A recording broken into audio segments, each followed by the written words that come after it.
जल्दी जल्दी अपना मोबाइल चार्ज कर लो क्योंकि बिजली जाने वाली है। ये नेशनल मैसेजिंग चल रही है इन दिनों, क्योंकि पावर क्राइसिस को लेकर इंडिया में हड़कंप मचा हुआ है।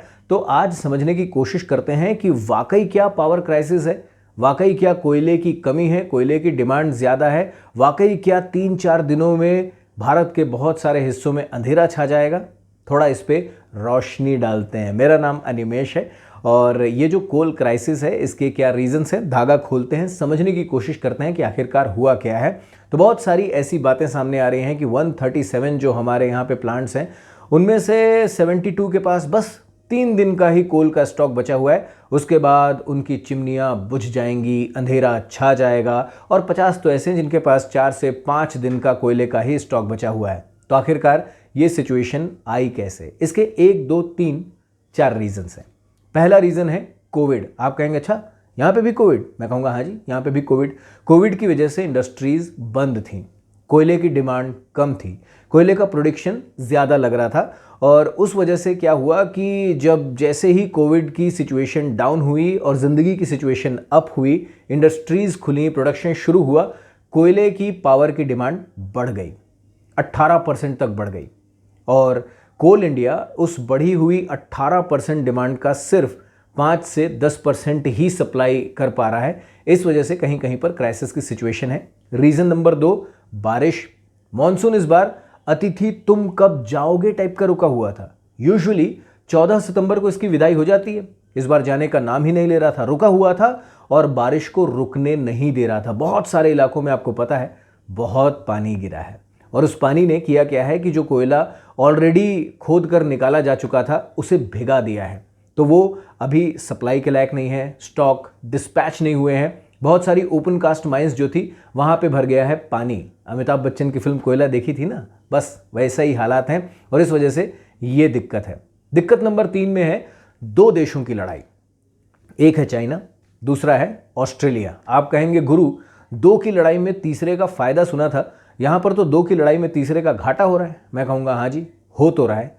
हो ये रहा है कि आपको अभी जियो पॉलिटिकल सिनेरियो ग्लोबली ये पता है। एक तो क्वाड बना हुआ है जिसमें America, India, Japan and Australia है, और दूसरा एक ऑकुस भी बना हुआ है जिसमें अगेन यूएस, यूके, ऑस्ट्रेलिया है। तो ऑस्ट्रेलिया जितने भी एंटी चाइना फ्रंट बन रहे हैं उसमें फ्रंट फुट पे खेलता हुआ दिखाई दे रहा है, और इस वजह से चाइना भी फ्रंट फुट पे आ गया है। वो अपने बिजनेस डील ऑस्ट्रेलिया के साथ जो चल रहे हैं उन्हें सस्पेंड कर रहा है। तो चाइना ऑस्ट्रेलिया से मंगाता था कोयला, वो उसने मंगाना शुरू कर दिया इंडोनेशिया से।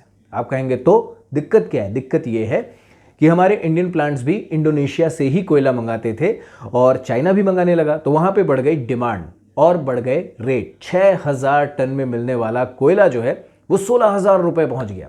अब ऐसे में हमारे प्लांट्स वालों ने कहा कि नहीं नहीं नहीं, इतना महंगा थोड़ी मंगाएंगे, हम तो इंडिया से ही ले लेंगे। तो कोल इंडिया के पास बढ़ी हुई डिमांड पहुंच गई 18% की। मैंने बताया था वो 5 से 10% की ही सप्लाई मेंटेन कर पा रहा है।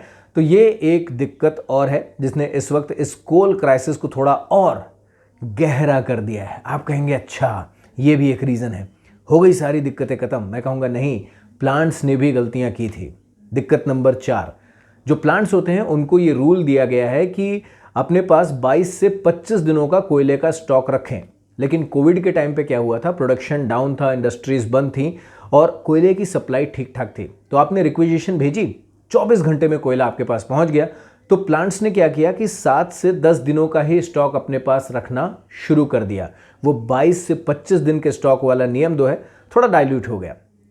और जैसे ही कोविड की सिचुएशन सुधरी, जिंदगी पटरी पे वापस लौटी, प्रोडक्शन बढ़ा, डिमांड बढ़ी, तो अब कोल की सप्लाई जो है वो उस स्पीड, उस पेस में नहीं हो पा रही है। तो ये 7 से 10 दिन का स्टॉक जो है ना, 2-3 दिन के डिले पे ही 3 दिन का ही स्टॉक बचा है टाइप की सिचुएशन पे लेकर आ जाता है। बहुत उलझी हुई कहानी है भाई। करें क्या? करना ये है कि सबसे पहले तो हमारी कोल मिनिस्ट्री और ऊर्जा मंत्रालय की तरफ से ये कहा गया है कि देखिए स्टॉक हमारे पास सफिशिएंट है। कोल इंडिया के पास 400 लाख टन कोयला है अभी, जो आने वाले 24 दिनों के लिए पर्याप्त है। तो ये जो पर्याप्त स्टॉक है इसकी सप्लाई को पहले मेंटेन करो ताकि जहां पर जरूरत है वहां पे कोयला पहुंच सके। दूसरा, अब मॉनसून चला गया है, धकाधक प्रोडक्शन बढ़ाओ गुरु। वैसे भी टारगेट से पीछे चल रहे हो क्योंकि कोल इंडिया ने टारगेट किया था 14.2 लाख टन कोयला खोद निकालेंगे भैया, लेकिन निकला कितना? 2600 लाख टन। यानी कि हम वहां पर अपने टारगेट से कुछ 267 लाख टन पीछे चल रहे हैं। तो थोड़ा स्पीड बढ़ाओ और कोई पॉलिसी हर्डल ना आए ये श्योर करो। अभी क्या है, जब भी पावर, बिजली, करंट जाने का या लाइट गोल होने का मामला होता है तो परम सेटिस्फैक्शन सिर्फ इस बात से मिलता है कि हमारे घर की बिजली तो गई है, पड़ोसी भी अंधेरे में है। तो जरा पड़ोस में देख लेते हैं, चाइना में। वहां पर भी इस वक्त पावर क्राइसिस है, वहां पर भी कोल की डिमांड सुपर हाई है। वहां पर जो इंडस्ट्रीज चल रही हैं उनका प्रोडक्शन 18% डाउन चल रहा है। तो हालात वहां पर भी बहुत अच्छे नहीं हैं। अब इस तरफ देखते हैं यूरोप में। यूरोप में बिजली के दाम 250% तक बढ़े हुए हैं, गैस के दाम तो वहां पर 400% तक बढ़े हुए हैं।